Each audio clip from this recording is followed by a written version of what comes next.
बिस्मिल्लाहिर्रहमानिर्रहीम। अस्सलाम वालेकुम नाज़रीन, मैं हूँ महरीन सब्तैन और देख रहे हैं आप मेरा यूट्यूब चैनल।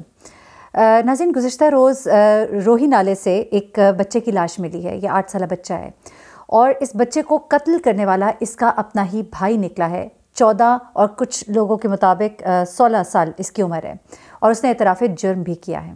बेसिकली ये मामला क्या हुआ और जब इस मामले की तहकीकात शुरू हुई तो क्या आप ये यकीन कर सकते हैं कि ये जो 16 साल का बच्चा है, बल्कि 14 साल इसकी उम्र है, ये बच्चा जो है ये सीरियल किलर है। जी हाँ, सीरियल किलर है। ये इससे पहले भी कत्ल कर चुका है और किस तरह से मैं आपको ये भी बताती हूँ। बेसिकली हुआ क्या कि लाहौर के निश्तक कॉलोनी है जहाँ पर ये वालिदैन हैं, इनके 5 बेटे हैं, जिनमें से ये 2 बच्चे जो हैं, इनका ये मामला है। अरसलान उस बच्चे का नाम है जिसको कि इसके भाई ने मारा, और दूसरा भाई जिसने इसको मारा उसका नाम है फैज़ान। फैज़ान बड़ा भाई है 14 साल का और छोटा भाई है 8 साल का। बज़ाहिर पहले तो ये लगा कि दोनों भाइयों में लड़ाई हुई थी, लेकिन उसके बाद जब पोस्टमार्टम रिपोर्ट आई और चीज़ें कुछ सामने आई तो मामलात और ज़्यादा खुले। इस बच्चे की लाश जो है जब रोही नाले से मिली और पुलिस ने तफ्तीश शुरू की तो उसमें कुछ चीज़ें सामने आना शुरू हुई, जिसकी निशानदेही पर इस लड़के को, इसके भाई को फिर पुलिस पकड़ कर लेके गई और इसे तफ्तीश शुरू की। इससे पहले मैं थोड़ा सा वाक़या आपको बता देती हूँ। ये बच्चा जो है 8 साला बच्चा अरसलान, बड़ा प्यारा सा क्यूट सा बच्चा है ये। और ये बच्चा जो है, इसकी माँ कहती है कि ये कुछ लेने के लिए बाज़ार गया था, दुकान पर गया था और उसके बाद ये वापस नहीं आया। इसका भाई इसके साथ था, बड़ा भाई। बाद में इसके वालिदैन के बयानात जो है वो मुख्तलिफ थे, लेकिन इस लड़के ने जब खुद एतराफ़े जुर्म किया फिर उसे पूरी डिटेल्स बताई कि बेसिकली हुआ क्या था। अब माँ का ये कहना है कि मेरा ये बच्चा जो है ये घर से गया कुछ बाज़ार चीज़ लेने के लिए भाई के साथ, भाई तो वापस आ गया लेकिन वो वापस नहीं आया। उसके बाद घर वालों के साथ वो भाई जो है मिलकर ढूंढता रहा। उसके बाद रात को ये लोग सो गए, अगले दिन सुबह फिर उसको ढूंढना शुरू किया, उसकी रिपोर्ट भी दर्ज कराई गई। उसके बाद इसके बाप को 15 से फ़ोन आता है कि एक डेड बॉडी मिली है रोही नाले से, तो वहाँ पर आप पहुँच जाएँ। जब वो जाता है देखता है तो उसका वही 8 साल का बच्चा अरसलान होता है, उसकी डेड बॉडी, और उसके माथे पर ईंटें मारी गई हैं, कांच के निशान है, तशद्दुद के निशान जो है बच्चे की बॉडी से बड़े वाज़े हैं। उसके बाद क्या होता है कि ये वालिदैन जो हैं ये अब जब बच्चे दूसरे भाई को पकड़ के ले गई है पुलिस, तो उनका ये कहना है कि लड़का तो फुल टाइम हमारे साथ था। माँ कहती है कि ये घर पे था, ये मेरे साथ ढूंढ रहा था। बाप कहता है कि ये उसको फंसाने की कोशिश की जा रही है। मेरा बेटा जो है वो रात को भी मेरे साथ घर पे था और उस वक्त जो है वो बस 10 मिनट के लिए गया, 10 मिनट में वापस आ गया। ये वो बयानात है जो माँ बाप दे रहे हैं। जाहिर सी बात है, माँ बाप हैं, एक बच्चा खो चुके हैं, दूसरा बच्चा जो है जाहिर सी बात है एक बड़ा संगीन इल्ज़ाम है उसके ऊपर और वो खुद उसका एतराफ़े जुर्म कर चुका है।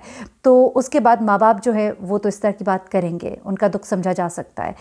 इस वक्त वो बहुत दुख की कैफियत में है। लेकिन ये लड़का जो है इसने जब एतराफ़ किया, सबसे पहले मैं बताती हूँ कि इस लड़के ने बताया क्या, इसने अपने भाई के साथ किया क्या, और ये भी आपको बताती हूँ कि पुलिस को इस पे शक कैसे हुआ, क्योंकि आमतौर पे कहा जाता है कि जी कैसे पकड़ लिया उसको, कैसे उनको पता लगा।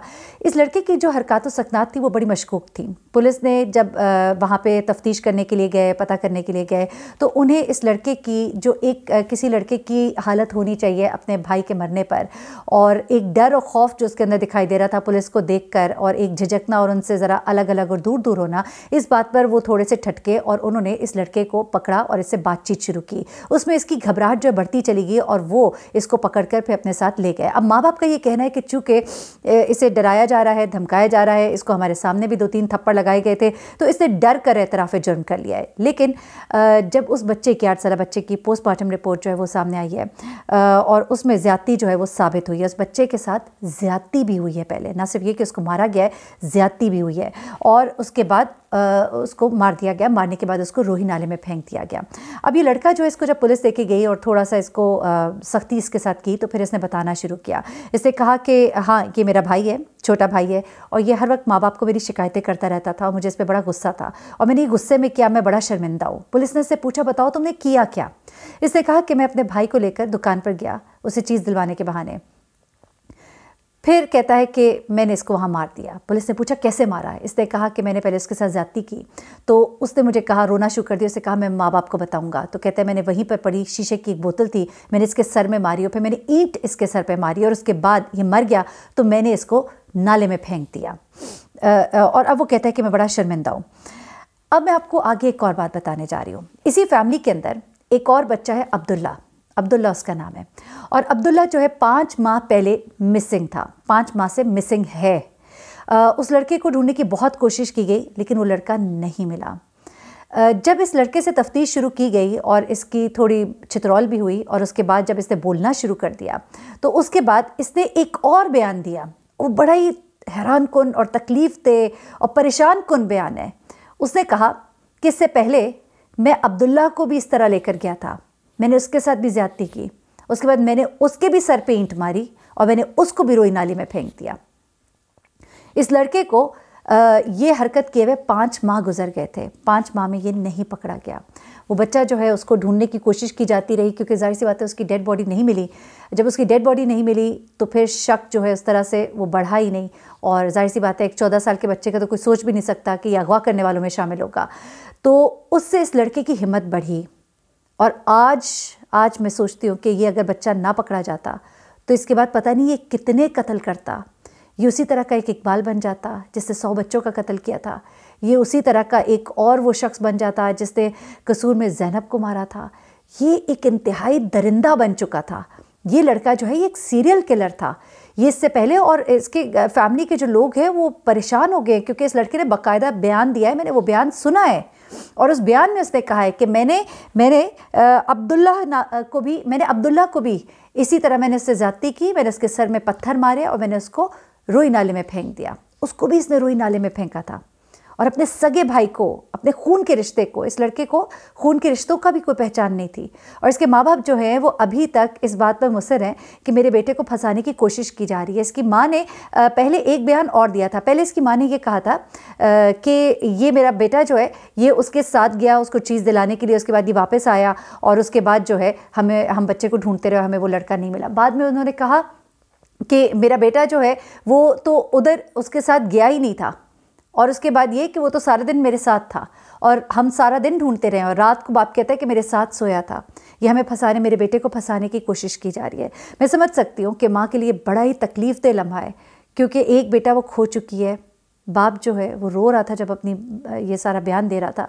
तो माँ और बाप जो है ये अपना एक बेटा खो चुके हैं। एक बेटा जो है उसके ऊपर इतना बड़ा इस वक्त इल्ज़ाम है कि एक माँ के लिए कितनी बड़ी तकलीफ़ की बात होगी कि मेरे एक बेटे का कातिल मेरा दूसरा बेटा है और मेरा एक बेटा जो है वो अब चला गया और ये दूसरा भी चला जाएगा क्योंकि वो कातिल है। और वो आम कातिल नहीं था, वो एक सीरियल किलर बन चुका था। और अभी तो उसने सिर्फ एक अब्दुल्ला का बताया, पता नहीं उसने न जाने कितने बच्चों के साथ ज़्यादतियाँ की होंगी, न जाने वो कितने और जुल्म कर चुका होगा। अभी तो मज़ीद तफ्तीश और अभी इसके बाद फॉरेंसिक रिपोर्ट जो सामने आएगी क्योंकि माँ बाप जो है वो मुसर हैं और वालदा जो है वो बहुत रो रही हैं। तो जाहिर सी बात है पुलिस तो अपना काम करेगी, लेकिन एक एज उन्हें देने की कोशिश की जा रही है कि उनका जो बयान है वो ये जाहिर करता है कि इन तमाम औकात में वो लड़का जो अपने घर में मौजूद था। लेकिन जाहिर सी बात है अब जो फॉरेंसिक होगा, मेडिकल रिपोर्ट जो सामने आएगी और वो सारी बातें जो होंगी उससे बिल्कुल पिक्चर जो है वो क्लियर हो जाएगी क्योंकि अब ये बात तो छुप नहीं सकती है, साइंसी तरीके मौजूद हैं। लेकिन बहुत ही बड़ी तकलीफ़ की बात है, पता नहीं हमारी तरबियत में कहाँ कोई कोताही रह जाती है। हर दफ़ा हम वालिदैन के ऊपर डाल देते हैं। ये मुआशरा हमारा, ये निज़ाम, बहुत चीज़ें बदलने की ज़रूरत है। आप भी ज़रूर कमेंट कीजिएगा कि आप क्या सोचते हैं कि हमारे बच्चों को किस तरह की तरबियत की ज़रूरत है और किस तरह से मुमकिन हो इस सारे इन्वायरमेंट में जब इतना एक्सपोजर है, ये मोबाइल, ये वीडियोस, ये फ़िल्में, ये सब कुछ, और वालिदैन का कम वक्त देना, बच्चों की वो तरबियत उस तरह से ना करना, तो क्या करें? मुआशरे का क्या रोल है? ज़रूर मेरे साथ शेयर कीजिएगा कमेंट बॉक्स में। मुझे महरीन सब्तैन को इजाज़त दीजिएगा। अपना बहुत ख्याल रखिएगा, अपनी दुआ में मुझे भी याद रखिएगा। अल्लाह हाफ़िज़।